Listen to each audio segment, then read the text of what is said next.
I'm so glad that you're watching this video. My name's Kyle. I'm one of the pastors at Heritage Park, and we're going to talk to you about the SWORD method of Bible study. Specifically, we want to do this with our students, and one of the reasons behind why we want to do this is we've seen is kids are going off to college, and they are struggling with being able to read the Bible for themselves. One of the things that's happened is we've used book studies or like little like devotionals or these kinds of things that have given people questions, and even in our small groups we've given them questions that help them process everything, but they're not learning how to do it for themselves. And so one of the things that we're going to shift to do in our small groups and in all of our student small groups, we're going to begin to do this SWORD Bible study method. It's super easy to do, and we're going to do it as a group, and I'm going to show you guys how to do this as a group. But then one of the cool things is that you can totally do this by yourself. And so the goal is when students graduate, go off to college, they can do this SWORD method by themselves because it's duplicable and it's super easy to do. So, for instance, what you're going to do is you're going to start with this kind of diagram. It's already written out because my handwriting is terrible.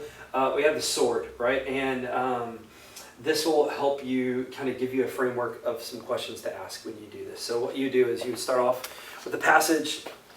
For instance, let's say you're going through Matthew chapter 5, Sermon on the Mount, and you what you do is you write down the passage that you are studying. And so this would be Matthew chapter 5. So just write it down somewhere. And so let's say you're studying just a few verses, so 43 through 48. However you need to do that, just write down the passage here.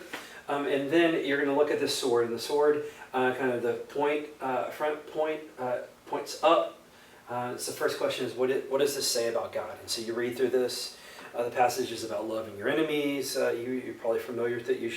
You've heard you shall love your neighbors and hate your enemy, but I tell you, love your enemies and pray for those who persecute you, etc. So what does this say about God? And so as a group, you'll discuss, hey, what does this say about God? Hey, well, maybe it says, God is loving and etc. So you write down all the things under this, what does it say about God?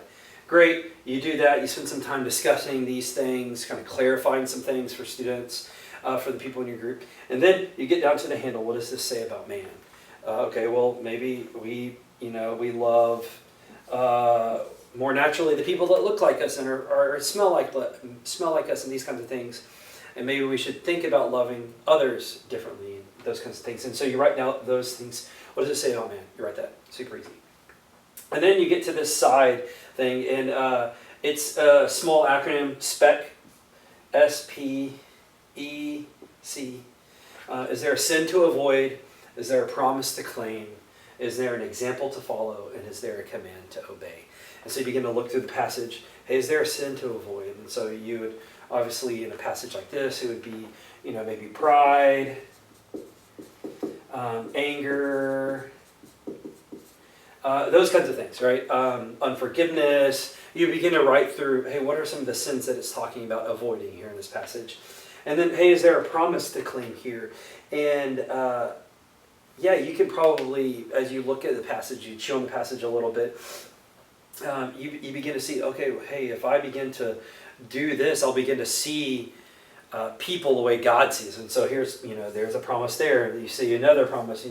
You begin to write some of these things that you can claim, like, hey, if I begin to do this, I'll begin to see these promises of God. I'll begin to look at people this way, specifically from this passage. Is there an example to follow? There's tons of examples in here. So you just write those over here by however it's laid out, right? You just write those things down as a group. You're discussing them. They throw an idea, you discuss it. And then is there a command to obey? And you write that down. All the different commands that it says to obey, and you fill it out. So this could take you 15 minutes, it could take you 30 minutes. Just the goal is to process it all together, right? So you see, what does this say about God? What does this say about man? Is there a sin to avoid, a promise to claim, example to follow, and a command to obey? And one of the things that you can do, just to help everyone out, is you have a bunch of different translations that people carry around, so ESV, NIV, NLT, whatever translation they have a couple different people read the passage in different translations. So you have a couple different translations that are read aloud, and then you kind of process all of this together. And then the very, very last thing that you do is that you do a summary. In 15 words or less, you do the summary. And this is going to be one of the most critical aspects of this, because what you're going to do in a very concise way is you're going to say all of the things that this passage is saying. Here's how I would wrap this up into one sentence.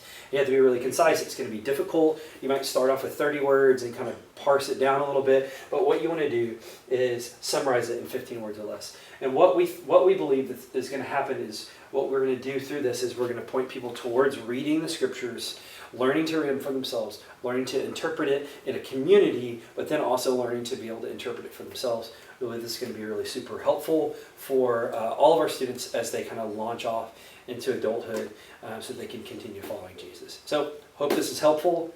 Enjoy.